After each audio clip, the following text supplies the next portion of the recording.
Welcome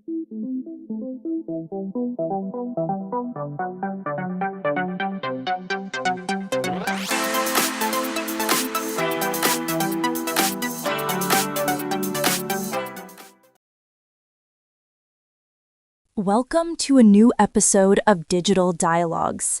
Today we explore The Fly, David Cronenberg's 1986 classic starring Jeff Goldblum, a story of science, desire, and horror, where the human body becomes the battlefield between technology and nature. Yes, and it's far more than a horror film. The Fly is a deep reflection on human fragility and on science's relentless drive to go beyond its own limits. Cronenberg achieves something extraordinary. He turns biological mutation into a metaphor for identity, evolution, and scientific arrogance. Seth Brundle, played by Jeff Goldblum, embodies the modern scientist. Brilliant, obsessed, and profoundly lonely.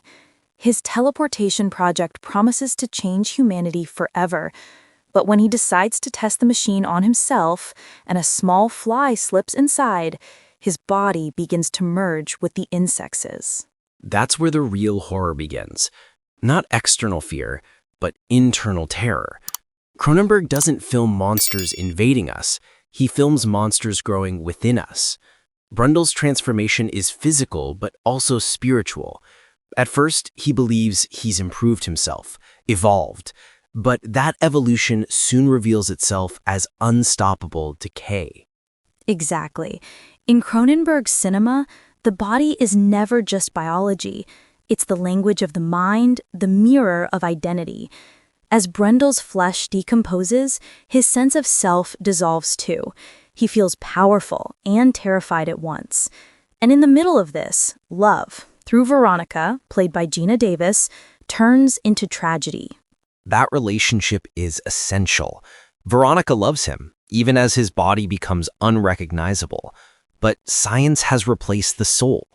Brundle no longer feels human emotions, only instinct, hunger, and impulse. The technology he created has transformed him into something new, a hybrid between man and insect. Here emerges the third great theme, science playing God. Brundle doesn't seek collective progress or knowledge. He seeks domination, mastery over life itself. In his lab, he behaves like a modern demigod, trying to create perfection. But, as in Frankenstein, what he creates is his own downfall. And Cronenberg films it with both horror and compassion. Brundle isn't a villain, but a man consumed by the same impulse that drives all science, transcendence. What changes is the outcome. Instead of becoming divine, he becomes decay itself. The film's physical horror is unforgettable. The teeth falling, the nails peeling, the skin dissolving, yet the true terror lies in the idea that technology might dissolve what makes us human. And the ending, both painful and poetic, says it all. Transformed into a grotesque creature, Brundle asks Veronica to end his life. It's the last human act he's capable of, accepting death as redemption. When she pulls the trigger, the monster dies, but for an instant, the man returns. That's the brilliance of The Fly, mixing science, tragedy, and compassion. Cronenberg turns horror into philosophy, reminding us that the real danger isn't technology itself, but our belief that we can control it.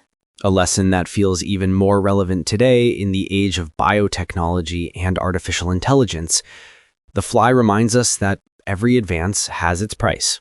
And with that reflection, we reach the end of this episode of Digital Dialogues. Thanks for listening and subscribe for more cinematic insights.